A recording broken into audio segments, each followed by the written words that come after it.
రాష్ట్రానికి అధిక నిధులు సాధించిన ముఖ్యమంత్రి చంద్రబాబు గారికి కృతజ్ఞతలు తెలియజేస్తూ కాకినాడ స్థానిక 28వ డివిజన్ తెలుగుదేశం కార్యాలయం వద్ద మహిళలతో కలిసి మాజీ మేయర్ సుంకరి పావని తిరుమల కుమార్ చంద్రబాబు నాయుడు గారి ఫ్లెక్సీకి పాలాభిషేకం చేశారు.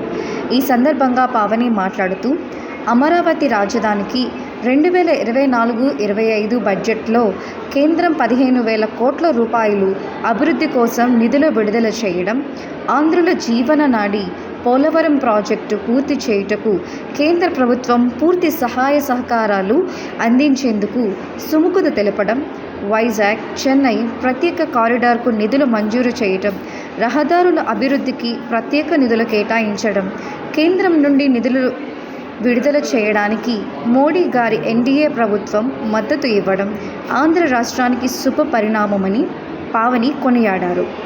రాష్ట్ర పునర్నిర్మాణమే ధ్యేయంగా శ్రమిస్తున్న CM Chandrababu, deputy CM Pawan Kalyan, స్థానిక శాసనసభ్యులు వనమాడి కొండబాబు కృతజ్ఞతలు తెలిపారు. బడ్జెట్ సమావేశాల్లో కేంద్ర ప్రభుత్వం నుండి దాదాపుగా 15,000 కోట్లు ఈరోజు రాష్ట్ర ప్రభుత్వానికి తీసుకొచ్చిన ఘనత చంద్రబాబు నాయుడు గారిది.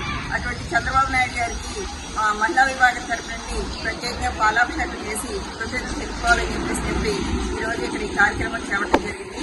ఏదైతే స్థానికంగా ఉన్నటువంటి కాకినాడ శాసనసభ్యులు వనమాడి కొండబాబు గారి సూచన మేరకు కూడా ఈ కార్యక్రమం చేస్తా ఉన్నాం. ఏదైతే ప్రజలు ఒక నమ్మకంతో కూటమి ప్రభుత్వాన్ని గెలిపించుకోవాలి, చంద్రబాబు నాయుడు గారి నాయకత్వం మన రాష్ట్రానికి అవసరం, మన భవిష్యత్తు బాగుండాలి అని చెప్పి ఒక మంచి నిర్ణయంతో చంద్రబాబు నాయుడు గారిని సీఎం చేసుకున్న వెంటనే 100 రోజుల్లోపునే ఈరోజు బడ్జెట్ నుండి దాదాపుగా 15,000 కోట్లు రాష్ట్రానికి వచ్చింది అంటే సామాన్యమైన విషయం కాదని చెప్పేసి కూడా తెలియజేసుకుంటా ఉన్నాను.